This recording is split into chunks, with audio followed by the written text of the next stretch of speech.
नमस्कार, आप देख रहे हैं यूपी लाइव। आपके साथ मैं हूं अजिता जैन। शुरुआत करते हैं इस खबर के साथ जो लखनऊ से है। मुख्यमंत्री योगी आदित्यनाथ ने समीक्षा बैठक की। पंचायती राज विभाग के अधिकारियों के साथ ये बैठक की। विकास कार्यों की सीएम ने जानकारी ली। अन्य कई मुद्दों पर भी चर्चा हुई। तो पंचायती राज विभाग के साथ अधिकारियों की ये बैठक जो मुख्यमंत्री योगी आदित्यनाथ ने लखनऊ में ली और यहां पर विकास कार्यों की समीक्षा की गई। तो मुख्यमंत्री योगी आदित्यनाथ की तरफ से समीक्षा बैठक ली गई पंचायती राज विभाग के अधिकारियों के साथ। और ज्यादा जानकारी के लिए चलते हैं अपने संवाददाता विवेक कश्यप के पास। विवेक, किन मायनों में ये बैठक महत्वपूर्ण थी, क्या कुछ रहा इस बैठक में और कौन कौन से अहम फैसले हुए? गुरुवार से पंचायती राज विभाग के कार्य समीक्षा बैठक की और ये दिशा निर्देश दिए कि गाँवों में तालाबों को 3 से 5 वर्षों तक के लिए पट्टे दिए दिया गया। वहीं इससे प्राप्त होने वाले राजस्व पर ग्राम विकास में ही तालाब का सुंदरीकरण, आवंटन, रख रखाव और साथ ही पंचायती राज राजस्व मत्स्य विभाग से कार्य योजना शीघ्र तैयार किया गया। साथ ही तालाब के जल को नहीं स्रोत से नहीं बल्कि या ग्राम सत्य से वहां की है। तो ऐसे में कहीं ना कहीं ग्राम पंचायतों में जो तालाब है उनके समय को लेकर और साथ ही रखरखाव को लेकर भी दिशा निर्देश की, क्योंकि ऐसे में बारिश का महीना आने वाला है।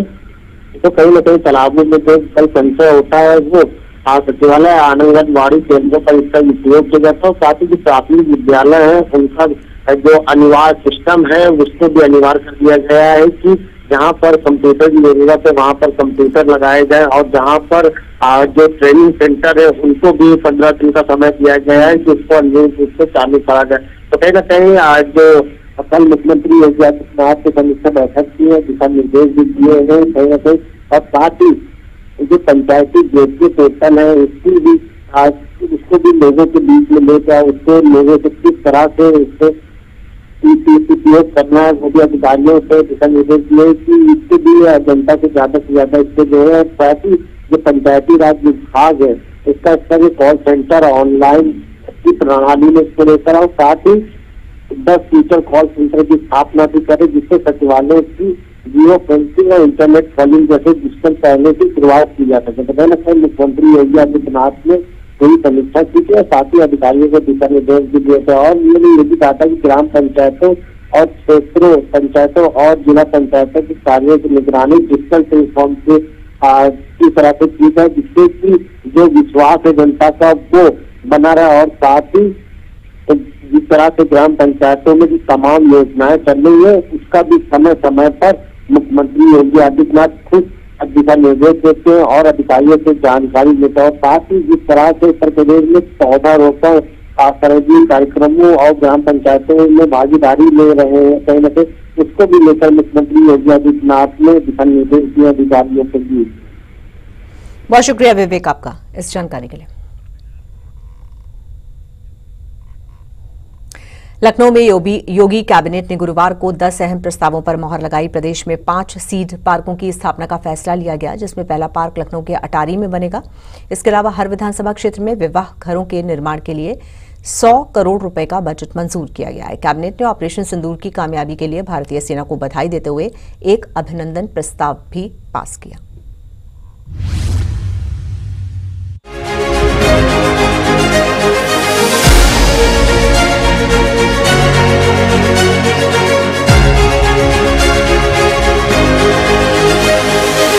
लखनऊ के लोक भवन में मुख्यमंत्री योगी आदित्यनाथ की अध्यक्षता में कैबिनेट की बैठक हुई। बैठक में 10 अहम प्रस्तावों को मंजूरी दी गई। इस दौरान ऑपरेशन सिंदूर पर मंत्रियों ने प्रधानमंत्री और भारतीय सेना के शौर्य और पराक्रम पर अभिनंदन प्रस्ताव पास किया। 5 सीड पार्क से 21,000 लोगों को मिलेगा रोजगार। यूपी में हर विधानसभाओं में बनेंगे बारात घर। डेयरी प्लांट्स के आधुनिकीकरण पर 35% मिलेगी सब्सिडी। नागरिक उड्डयन विभाग के संविदा कर्मचारियों का वेतन बढ़ा। ऑपरेशन सिंदूर की सफलता पर अभिनंदन प्रस्ताव भी पास। दुग्धशाला विकास एवं दुग्ध उत्पाद प्रोत्साहन नीति 2022 में संशोधन को मंजूरी। अमृत योजना 1 से 7 निकायों के लिए 90 करोड़ रुपए की स्वीकृति। रायबरेली की संडीला में आरसीसीपीएल की सिडबी में सुधार कर्ज को मंजूरी। ग्राम सभाओं की बैठक में खर्चों को प्रोत्साहन देने की नीति को मंजूरी।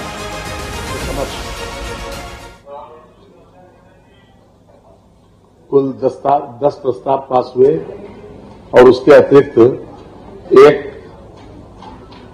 ऑपरेशन सिंदूर पर एक विशेष रूप से एक प्रस्ताव पास किया गया, ऑपरेशन सिंदूर, उसके सफल क्रियान्वयन के लिए जो प्रस्ताव मंत्रिपरिषद के समक्ष पारित हुआ, सबसे पहला वो ऑपरेशन सिंदूर पर है। उसके संबंध में हम आपको जानकारी दे दें। ये विषय है ऑपरेशन सिंदूर के सफल क्रियान्वयन पर माननीय प्रधानमंत्री जी एवं भारतीय सेना द्वारा किए गए उत्कृष्ट कार्यों के प्रति उत्तर प्रदेश की मंत्रिपरिषद एवं जनता की ओर से अभिनंदन प्रस्ताव। भारतीय सशस्त्र बलों द्वारा ऑपरेशन सिंदूर के सफल क्रियान्वयन के ने राष्ट्रीय सुरक्षा के प्रति भारत की दृढ़ प्रतिबद्धता और आतंकवाद के खिलाफ अडिग रुख को प्रदर्शित किया है। मंत्रिपरिषद भारतीय सेना के अद्वितीय शौर्य, साहस और प्रतिबद्धता को नमन करते हुए उनका हृदय से अभिनंदन करती है। राष्ट्र की रक्षा में समर्पित हमारे वीर सैनिकों पर पूरे उत्तर प्रदेश को गर्व है। ऑपरेशन सिंदूर के सफल क्रियान्वयन हेतु मंत्रिपरिषद राष्ट्र को यशस्वी नेतृत्व प्रदान करने वाले माननीय प्रधानमंत्री जी श्री नरेंद्र मोदी जी के प्रति हार्दिक आभार व्यक्त करती है। संपूर्ण राष्ट्र आतंकवाद के खिलाफ एकजुट है। ये ऑपरेशन हमारी शक्ति एवं एकात्मता तथा देश की रक्षा करने के हमारे सामूहिक संकल्प का प्रमाण है।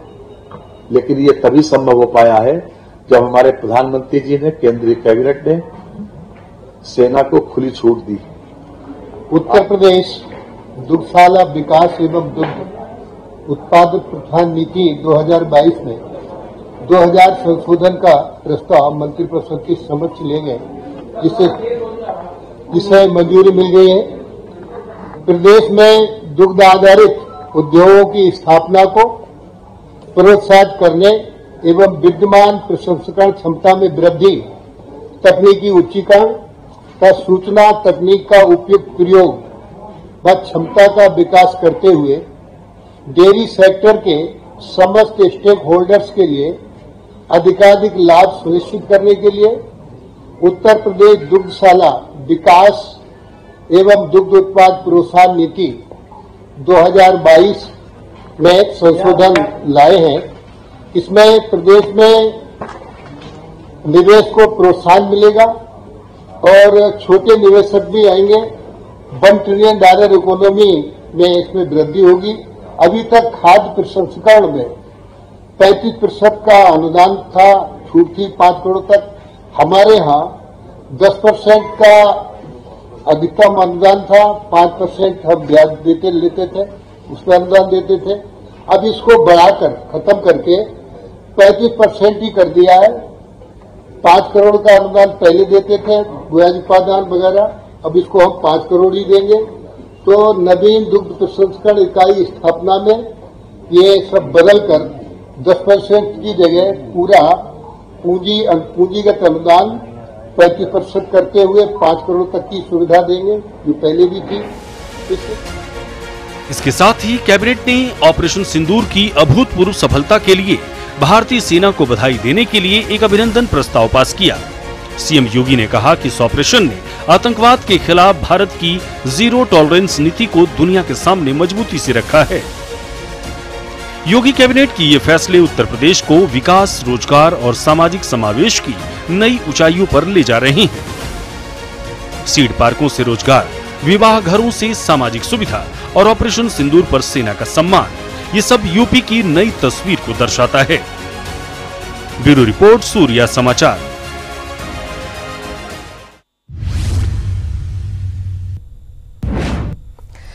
अयोध्या में ऑपरेशन सिंदूर की शानदार सफलता और भारतीय सेना के शौर्य को सम्मान देने के लिए एक भव्य तिरंगा यात्रा निकाली गई। रामनगरी में देशभक्ति की लहर के साथ हजारों लोग इस यात्रा में शामिल हुए, जिन्होंने सेना के पराक्रम को सलाम किया।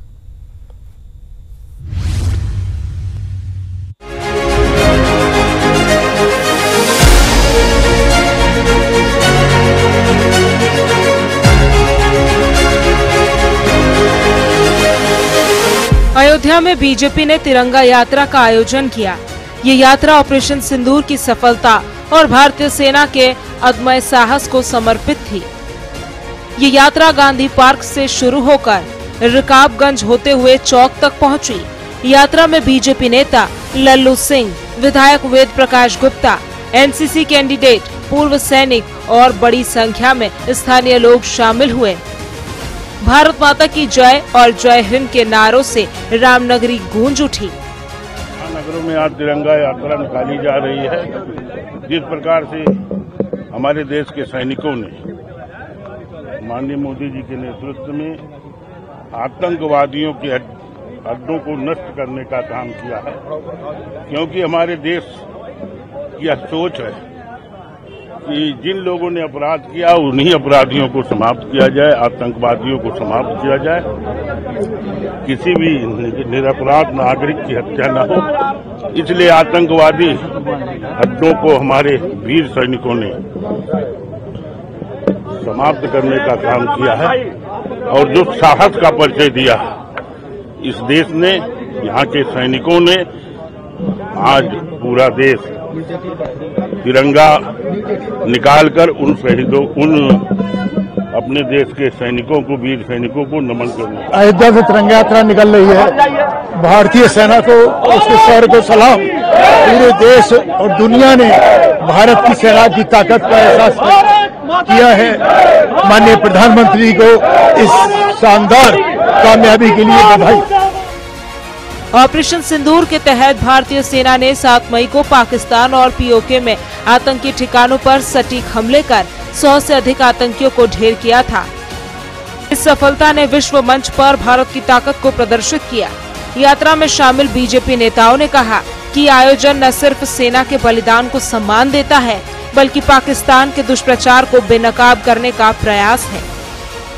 को यही कहना है कि जो लोग हमारे आतंकवाद फैलाएं, वो पक्का है उनका जो है नस्तनाबूद किया जाए।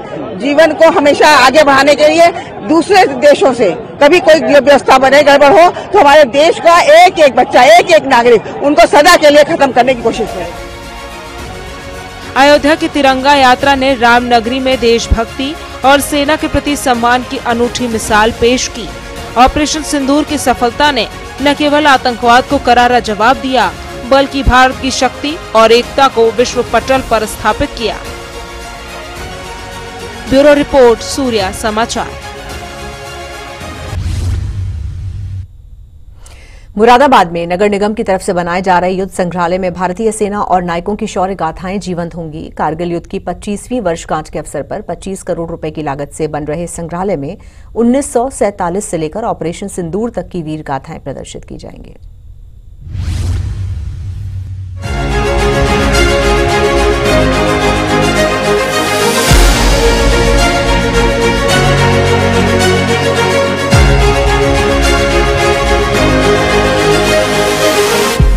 मुरादाबाद के नगर निगम सांस्कृतिक राष्ट्रवाद की थीम पर एक अनूठा युद्ध संग्रहालय तैयार कर रहा है। 25 करोड़ रुपए की लागत से बन रहे इस संग्रहालय में कारगिल युद्ध की 25वीं वर्षगांठ के उपलक्ष्य में कारगिल विजय स्मारक और कैप्टन विजयन थापर का स्मारक भी शामिल है। इसका उद्घाटन 4 जुलाई को होगा। संग्रहालय में 1947 के भारत पाक युद्ध से लेकर 1971 युद्ध, कारगिल युद्ध, 26/11 मुंबई आतंकी हमले और हाल ही के ऑपरेशन सिंदूर तक की वीर गाथाएं प्रदर्शित की जाएंगी। भारतीय सेना के शौर्य और बलिदान को दर्शाने के लिए विशेष गैलरी बनाई जा रही है। इस संग्रहालय में राष्ट्रीय गौरव के प्रतीक महाराणा सांगा, महाराणा प्रताप और पृथ्वीराज चौहान की वीरता को भी विशेष स्थान दिया गया है। उनके युद्ध कौशल और देशभक्तों की मूर्तियों, चित्रों और डिजिटल प्रदर्शनी के जरिए जीवंत किया जाएगा। 26/11 के आतंकी हमले का स्मारक भी बनाया गया है, जो शहीदों के बलिदान को श्रद्धांजलि देगा। मुरादाबाद नगर निगम के आयुक्त ने बताया कि ये संग्रहालय युवाओं में देशभक्ति और सांस्कृतिक गौरव की भावना जगाएगा। संग्रहालय में इंटरैक्टिव प्रदर्शन, वृत्तचित्र और शहीदों की कहानियों को डिजिटल तकनीक से प्रस्तुत किया जाएगा। देखिए, नगर निगम मुरादाबाद के द्वारा बीते 1 वर्ष में कारगिल युद्ध की 25वीं वर्षगांठ के अवसर पर कारगिल विजय स्मारक, कैप्टन विजयन थापर का स्मारक, साथ ही पूरा एक समेकित रूप में दिखाने के लिए हमारे द्वारा वॉर म्यूजियम बनाया जा रहा है, जो करीब 25 करोड़ की लागत से बन रहा है। ये 4 जुलाई को इसका उद्घाटन होना है। इसमें सन 47 से लेके पुलवामा अटैक तक की हमारी योजना थी। ऑपरेशन सिंदूर को भी हम इसमें शामिल करने जा रहे हैं। साथ ही राष्ट्र गौरव स्मारक के रूप में हमने महाराणा सांगा, महाराणा प्रताप और पृथ्वीराज चौहान जी की उपलब्धियों को दिखाते हुए इसका निर्माण किया है। 26/11 का भी स्मारक बनाया है। कुल मिलाकर नगर निगम मुरादाबाद सांस्कृतिक राष्ट्रवाद की थीम पर लगातार काम कर रहा है। मुरादाबाद का ये युद्ध संग्रहालय भारतीय सेना और ऐतिहासिक नायकों के शौर्य को नई पीढ़ी तक पहुंचाने का एक शानदार प्रयास है। कारगिल विजय स्मारक और ऑपरेशन सिंदूर जैसे अभियानों को शामिल कर ये संग्रहालय राष्ट्रीय गौरव का प्रतीक बनेगा। मुरादाबाद अब सांस्कृतिक राष्ट्रवाद और शौर्य का संगम बन रहा है। ब्यूरो रिपोर्ट, सूर्या समाचार।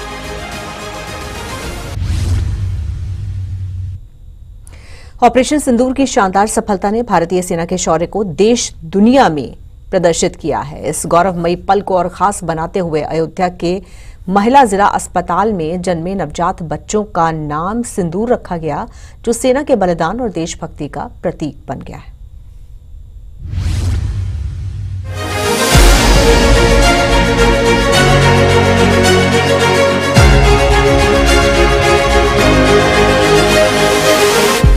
ऑपरेशन सिंदूर ने 7 मई को पाकिस्तान और पीओके में 9 आतंकी ठिकानों को नष्ट कर पहलगाम आतंकी हमले का करारा जवाब दिया। इस अभूतपूर्व सफलता ने विश्व मंच पर भारत की सैन्य ताकत को बताया। इस गौरव को सलाम करने के लिए अयोध्या के महिला जिला अस्पताल में जन्मे 5 नवजात बच्चों का नाम माता पिता ने सिंदूर रखा। इनमें से एक दंपति ने अपने बेटे का नाम सिंदूर रखकर सेना के प्रति अपनी श्रद्धा व्यक्त की। ये 7 मई को जो है भारतीय सेना द्वारा जो है सिंदूर ऑपरेशन चलाया गया था और उसी दिन जो है माता रानी के आशीर्वाद, प्रभु श्री राम जी के आशीर्वाद से हमको लड़का जो है पैदा हुआ और उसी खुशी में हमने अपने लड़के का नाम जो है सिंदूर रखा। कितनी खुशी है कि बेटे के नाम सिंदूर खुद रख कर? सब बहुत खुशी है, बहुत ही ज्यादा खुशी है। और हम लोग सोच ही रहे थे कि बेटा होगा या बेटी होगी तो नाम जो है सिंदूर ही रखेंगे। ये घर से हम लोग सोच निकले थे जब हॉस्पिटल गए। आगे क्या विचार है बेटा जब बड़ा? आगे ये विचार है कि हम इसको पढ़ा लिखा के अच्छी तरीके से भारतीय सेना में जो है इसको भर्ती कराएंगे और ये हमारे देश की बहन बेटियों के सिंदूर की रक्षा करेगा, भारत की रक्षा करेगा। मैं 7 तारीख को अस्पताल गई थी। उसी दिन मेरा बेटा पैदा हुआ तो मैंने सोचा मैं अपने बेटे के नाम सिंदूर रखूंगी। जो भारत सिंदूर ऑपरेशन चलाया था तो उसी दिन मेरा बेटा पैदा हुआ था। मैंने सोचा मैं अपने बेटे का नाम सिंदूर रखूंगी और बड़ा होकर इसे पढ़ा लिखा कर सेना में भर्ती कराऊंगी और माँ बहन बेटियों सिंदूर की रक्षा करें। ये भावना सिर्फ अयोध्या तक सीमित नहीं रही। यूपी की कुशीनगर में भी 9 और 10 मई को मेडिकल कॉलेज में जन्मी 17 नवजात बच्चियों का नाम सिंदूर रखा गया। अयोध्या में तिरंगा यात्रा के दौरान लोगों ने भारत माता की जय के नारों के साथ सेना के शौर्य को सलाम किया। ये नामकरण न केवल सैनिकों के प्रति सम्मान है, बल्कि उन बहनों के प्रति भी एकजुटता का प्रतीक है जिन्होंने पहलगाम हमले में अपने पतियों को खोया। ऑपरेशन सिंदूर की गूंज ने न सिर्फ आतंकवाद को जवाब दिया, बल्कि रामनगरी अयोध्या से लेकर कुशीनगर तक देशभक्ति की नई लहर पैदा कर दी। नवजातों का नाम सिंदूर रखकर माता पिता ने सेना के बलिदान को अमर कर दिया है। ब्यूरो रिपोर्ट, सूर्या समाचार।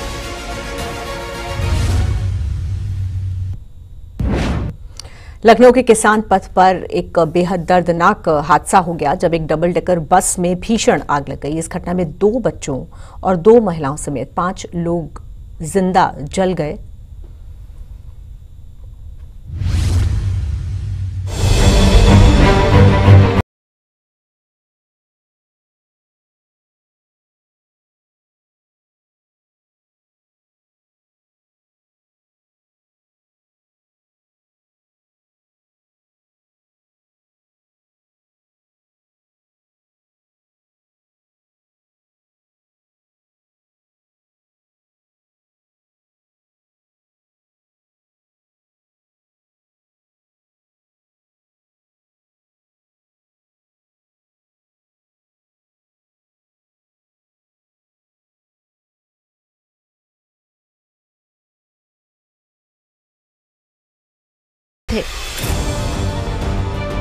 बागपत में रजिस्टर्ड है ये बस, इसका परमिट भी 2023 से फेल था और उसमें अचानक आग लग गई। उसका जो इमरजेंसी खिड़की है वो खुल नहीं पाई।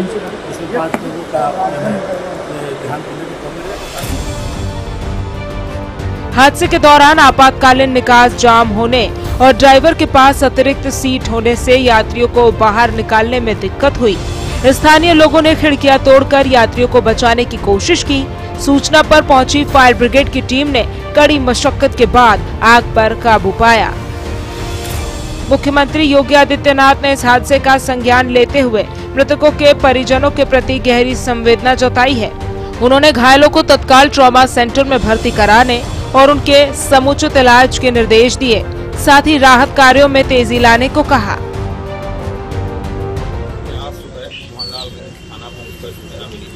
ये प्राइवेट स्लीपर बस जो कि बेगूसराय बिहार से दिल्ली की तरफ जा रही थी, उसमें सफलता शॉर्ट सर्किट लगने से आग लग गई। सरकार ने जिले का फायर ब्रिगेड मौके वाला भी और उसमें रोड को शुरू कर दिया था, पर इसमें 5 लोग की सभी की शिनाख्त कर ली गई है। सभी फिलहाल किसान पथ पर हुए इस भीषण हादसे ने लखनऊ को झकझोर कर रख दिया। फंसे यात्रियों की चीखें और आग की लपटों का मंजर हर किसी का दिल दहला रहा है। भागे हुए ड्राइवर और कंडक्टर, बस की 2023 से समाप्त परमिट और जाम आपातकालीन निकास ने सुरक्षा खामियों पर गंभीर सवाल खड़े किए हैं। पुलिस और फॉरेंसिक टीमें जांच में जुटी है, जबकि सीएम योगी के त्वरित निर्देशों से प्रभावितों को सहायता मिल रही है। ब्यूरो रिपोर्ट, सूर्या समाचार। फिलहाल इस बुलेटिन में इतना ही। रुकेंगे एक ब्रेक के लिए। देखते रहिए सूर्या समाचार। नमस्कार।